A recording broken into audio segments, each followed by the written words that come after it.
It's Peaches here, and this is Peaches Pit Party, the podcast. A lot of puh sounds with that title. A replay of today's full show, which you can hear weekday afternoons live on K-Barrel 101. I hope you like what I have to say, and if not, well, then I'm sorry, not sorry. Enjoy. K-Barrel 101, happy Friday, July 19th. It has been a day so far. It's Friday, though. I'm excited for the weekend, but at the same time, there's been some weird things going on. Of course, I've mentioned on the air before how every single time I try to travel, something goes wrong with the weather, something wrong with the planes themselves, something wrong with my family back at home, something. A week from today, I'll be going home just to spend time with the family, go on a little bit of a vacation, go to the beach for sure, and all that fun stuff. What do I see? The first thing this morning when I wake up and go onto Facebook, the Microsoft outage causing more than 1,000 flight cancellations here in the U.S. alone, more than 2,600 delays reported, according to FlightAware. Just some bug that got into the new software update that then crashed the whole entire system for the whole globe. And, of course, you see people going nuts on Facebook. Oh, they're just getting us prepared for the real thing when they shut down everything. The tinfoil hat people coming out in full force, just acting nuts. Costco's now selling these apocalypse buckets. This is just they're preparing us for something. It's so stupid. So stupid. The CrowdStrike CEO had to come out and release a statement on Twitter saying today was not a security or a cyber incident. Our customers remain fully protected. We understand the gravity of the situation and are deeply sorry for the inconvenience and disruption. And of course, still people going mad on Facebook even after seeing that. That's what they want you to think. Anyway, 208-535-1015 is the number to reach me here. If you're listening live on the Music Channel app, the K-Barrel 101 app, you're listening through your radio, I appreciate you joining the show today. Bring me the horizon, the funeral portrait, and more on the way to continue our afternoon here together. I'd even dive further as to how weird this day has been for me. I mean, besides the whole flight delay thing going on or flight cancellation thing, the whole software crashing or whatever. Luckily, the app for my airline is back up. I did see my trip for next week, next Friday, is still on time. Everything's ready to go. But then for some reason, I checked my bank account today. Had a whole charge come back again for a third time. Had to walk out to my car this morning and close the door, make sure nobody was around, and then yell at the people at my bank for making this mistake again. Luckily, they were this time nice and were like, "Oh, we're very sorry. We'll get rid of that right away." And then that got resolved. And then as I'm getting back from my lunch break, I eat my food in my car now just to kind of, well, have my privacy, I guess. And I'm just sitting there watching a YouTube video, eating my chicken nuggets. And this older couple pulls up next to me. And the lady gets out of the passenger side there. She was totally fine initially, but then she swung the door open even farther. There was no need for her to do that. And hit my door. And then just gave me this like bulldog stare at me for 10 seconds. And then walked away. And it's always funny how they say, like, you know, growing up, your grandparents are the ones to say, hey, don't stare at people, be nice, be polite. But then most of the time, most old people are the worst ones out in public. Isn't that ironic? K-Barrel 101, again, this is one of those times where I see something and go, man, what would the outrage be like here? Not even in the United States, just here in Idaho. If this were to be a thing, thanks to new government regulations, many cars in Europe are expected to be fitted with AI technology that will limit speeds. Yeah, if the politicians get their way, this new gadget can in some cases slow the vehicle down if it's exceeding the speed limit.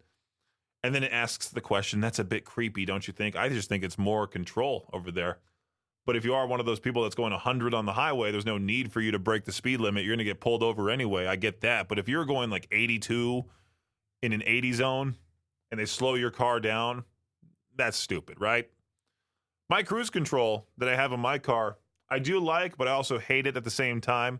Because when I'm traveling on the highway in the right-hand lane there, and I have the cruise control on, somebody like goes in front of me, then my car will purposely slow down because the radar detects that somebody's right there, and it'll slow way down. The people go around me and give me that dirty look, like what that old lady did to me when she hit my car door earlier today, just as they're driving by. Sometimes I have to turn the cruise control off and just take back control. But To those freaks on Facebook, the robots are slowly taking over. The last cards were dealt at the Mirage in Vegas. The last hand of cards has been dealt over there, which opened in 1989. Hundreds of fans attended the casino's closing ceremony on Wednesday, and watched its iconic volcano erupt for the final time. 137 Mirage employees have been with the 3,044-room hotel from the very beginning. Wow, that is crazy. So Jim Allen, the new property owner, plans to turn the location into the Hard Rock Las Vegas, which I think is cool, right? The new structure will be in the shape of a guitar, scheduled to open in 2027. I think I was hearing more about that. I think there was supposed to be like elevators up the neck of the guitar. It's supposed to be a very unique looking building. I'm excited for it, but I also feel bad for those employees. Hopefully they can find a new job soon. I know Vegas was probably extra crazy. I mean, can you imagine trying to travel to Vegas during the time that wasn't Biden supposed to show up there? Imagine showing up to Vegas with that going on, plus the whole outage that happened. Oh, it would be a nightmare. This right here is your Shot Clock Sports Update. It looks like Russell Westbrook is on the move again. The Los Angeles Clippers traded Westbrook to the Utah Jazz for salary cap reasons. The Jazz are expected to waive Westbrook again, and reports are swirling that he'll sign with the Denver Nuggets. When that happens, the Nuggets will be Westbrook's fifth team, as he's already played for the Oklahoma City Thunder, the Houston Rockets, the Washington Wizards, and, of course, the LA Lakers. Tiger Woods struggled in the first round of the Open Championship yesterday, shooting an 8 over 79, and is in danger of missing the cut in a third straight major for only the second time in his career. If he can't turn things around today, Woods, who has won this tournament 3 times, will not be playing Saturday or Sunday. And this is my favorite part right here. Mark it on your calendar. ESPN 8 The Ocho will be returning for 4 days, starting August 1st, with 54 hours of content across ESPN, ESPN2, as well as ESPN social and digital channels. Some of the sports and events will include Pop-A-Shot, Major League Paintball, the National Havoc Robot League, where robots fight each other. I don't know what this is, the Three Rivers Waiter-Waitress Competition. That sounds pretty interesting. The 2023 World Jump Rope Championships. And then you also got Ultimate Tire Wrestling. That sounds awesome. I will definitely be putting that on my calendar. Put a reminder on my phone, as a matter of fact. Right now, that does it for your Shot Clock Sports Update right here on K-Bear 101. All I can say is never give up on your dreams. This 36-year-old man named Tang, he's been trying to get into China's top university since 2009. He's known as China's most stubborn man. He has taken the National College Admission Exam 16 times in his quest to score highly enough to attend Tsinghua University. I believe that's how you say it. While his score has improved, he is still not ranked highly enough, but he may finally be ready to pursue different goals at another school. He thinks that getting into the country's top prestigious university is a great success, helping to open up a good life, but life has many ways to be successful, a director of the 21st Century Education Research Institute in China said. I feel like once you've taken the test like 3 times, maybe it's time to give it up. Maybe. But then also, there is that mantra to not give up on your dreams. I mean, you should know the answers by now. It's been 16 years and you've taken this exam how many times and you still don't know what's on it? You're kind of dumb. Uh-oh, a TikToker going after Tropicana. They're accusing Tropicana of shrinkflation. They did this whole analysis about how that that a new Tropicana apple juice bottle contains 1 ounce less juice than the previous bottle. Whoa. She claims that the old bottle contained 12 ounces, while the new redesigned bottle is only 11 ounces. That's how they get you. That new, cooler-looking bottle that holds less fluid for the same price. The price hasn't changed yet. See right there. And then the girl also goes on to say, you also owe me 17 cents or 1 ounce of apple juice. I need all 12 ounces of apple juice. Don't charge me $1.99 for 12 ounces and also $1.99 for 11 ounces. That's not how things work. What is Tropicana going to do? I definitely want an update on this situation here. I heard Victor talking about this morning, about how there's this town in Massachusetts that's expected to spend upwards of 20 grand cleaning a public pool after somebody, just one person, broke a glass jar of salsa in it. I'm sure it was some tipsy, lame person that just went, whoa, oopsie, and then walked away. That's all that I've seen that happen many times. Just that one lame person that has the shaky arms, that for some reason just chucked it into the pool, and now the pool needs to be closed down, and obviously a lot of money spent by the town to clean it up. I mean, glass shards on the bottom of the pool. Ugh. Pools are great and all. Like, imagine going on a nice hot summer day. You want to go to the pool. Next thing you know, someone ruins the pool party by breaking a glass jar of salsa. All right, everybody out. Oh, it is July. There's always that classic thing about Christmas in July, and some stores are even putting out their Halloween decorations already. Well, Home Depot knew to drop this one early because it's probably going to be gone pretty quickly, considering how popular they've gotten. These 12-foot tall skeletons that you've seen, Skelly, he's in stores now. And according to the company, Skelly will still have piercing blue life eyes and will be priced at $300, the same price point as last year. So that's great. There's no shrinkflation with Skelly the skeleton.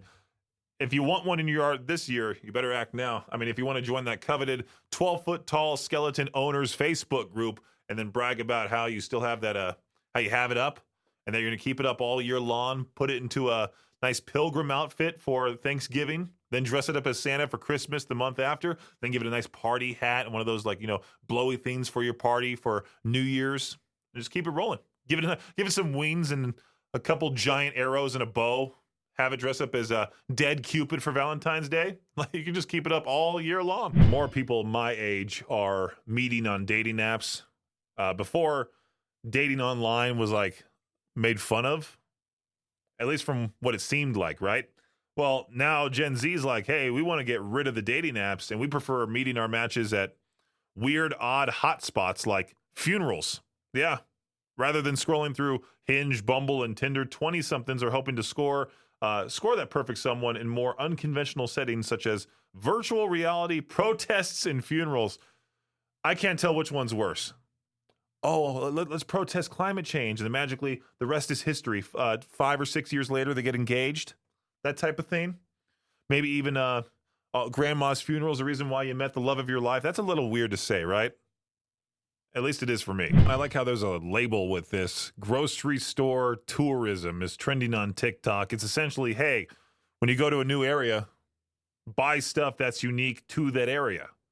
Doesn't matter if you're going from Idaho to Utah or anywhere else in the world. You just want to buy cool new foods and share them on TikTok, I guess. Grocery store tourism, grocery store travel. I've been doing that for quite some time. Every time I go down to Salt Lake City or even Boise, I go to Trader Joe's, get a nice big haul of groceries, bring them back. I still have that aloe vera juice that I got from Trader Joe's. Man, is that stuff awful. There's a whole gallon of it. It's supposed to be good for you. But I don't know how I feel about drinking that every day. I don't know if that's going to really benefit me all that much. This right here is today's What the Headline. So, a Texas man who first appeared in the news back in April when he legally changed his name to literally anybody else and then announced he's running for president is still taking his candidacy seriously and asking for write-in votes. Mr. Else, he's 35 years old, so he barely makes the cut. You have to be at least 35 to run for president. He's a middle school math teacher and a military vet, formerly known as Dustin Ebby. Says he changed his name to protest presidential politics, and because he doesn't like any of the options in this year's election, he has failed to get his name on the ballot in Texas because he fell short of the 113,000 signatures required by the Texas Secretary of State. So he has launched a write-in vote campaign. Sure, go for him. Don't take my advice. See what his policies are all about. He could be named literally anybody else, but then you go look at what he wants to do, and it's just awful. K-Bear 101, I have Jake, not from State Farm, calling in. Now, Jake, this is a very dire survey that I'm glad was done. This is dire knowledge, I should say. Pepperoni is still the most popular pizza topping. Can you believe that? Yes, I can. I mean, can you imagine going to a party and they only have, like, pineapple and mushroom pizza? I would walk straight out. Exactly. No, nobody agrees on any pizza topping, and unless you just choose pepperoni or cheese. That's about it. There's no need for any weird topping on it. I mean, I myself like the supreme pizzas with like the veggies and different meats and such. The more the better. But pepperoni, I'll still eat too. It's just boring. Oh, it'll always be in my heart. But I'm also like a chicken bacon ranch kind of guy too. That's some good stuff right there. Yeah, the guy who started California Pizza Kitchen. He was a student of Wolfgang Puck, and then basically discovered that you could have a barbecue chicken pizza and then started a restaurant with that. And he's the guy who created the barbecue chicken pizza, which is by far my favorite pizza. That's my wife's favorite, and I don't know. It's real iffy with me. If people put too many onions on it, I can't do it with barbecue sauce. Oh, all right. Well, what's your feeling on crust? Do you want regular crust? Do you want thin crust? I like a garlic crusted crust, so like Domino's has.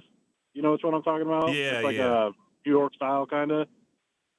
It's good. I mean, it's not like the stuffed crust. Like stuffed crust is elite to me, but thin crust is awful. I feel like you might as well just go out and eat a stick. It's just that bad. What's nice about like stuffed crust is like that's what we grew up with. Because pizza's already fattening enough. Can you imagine? Just like, hey, let's make pizza crust stuffed now with cheese. I love stuffed crust. It's great. It's great. Didn't one place have like? Are you eating some right now? I can't have any food in the studio, otherwise I would. Oh. Time for to peach their own. I forgot the exact wording to this question. Let me go ahead and pull it back up again. It's overall, what due to experience do you know not to mess with? Of course, we got to make sure we keep it radio friendly here. I saw multiple people putting electric fences. I did see alcohol from somebody, which is awesome. Glad they're off of it. 208-535-1015. What due to experience do you know not to mess with? Let me know your answer right now for To Peach Their Own. I'll get you live on the air here in just a few. Hey, K-Bear, how's it going? Good. D batteries. What was that? You said car batteries? No, D batteries. The phone's cutting out. What'd you say, D batteries? And what was the reason why? The D batteries. Yeah. When you stick your tongue to them. No need to say anything no need to say anymore. I already know the story Exactly. behind this one. K-Bear, how's it going? Good. Hey, yeah, don't mess with bees. Hey, that's something I used to do as a kid. Is I would put like a bee inside a Doritos bag, then shake it up, and then release it, and then the last person to leave won. That's terrible. That's a horrible decision. Stupid elementary school kid times. That's what I got to say about that. 208-535-1015. What due to experience do you know not to mess with? Hey, K-Bear. What's up? Peaches. How's it going? Bees, man. Bees. Another person said bees right before you. Oh, really? Yeah, no, I'm definitely allergic to them. I have to carry an EpiPen with me all the time. Plus, I have to carry a cooler in my car with 2 more EpiPens. Wow, that's awful. So if you get stung, it's pretty much just a whole horrible experience. Yeah, the last time I got stung, I was in the hospital and out for 3 days. Wow. Well, I'm glad you're still here. Glad everything's Yeah, okay me now. too. Thanks for listening to Peach's Pit Party, the podcast. If you enjoy the show, please share, subscribe, and rate the podcast. Peach's Pit Party is hosted by me, Peaches, and is a production of Riverbend Media Group. For more information or to contact the show, visit riverbendmediagroup.com. Until next time, Peach out.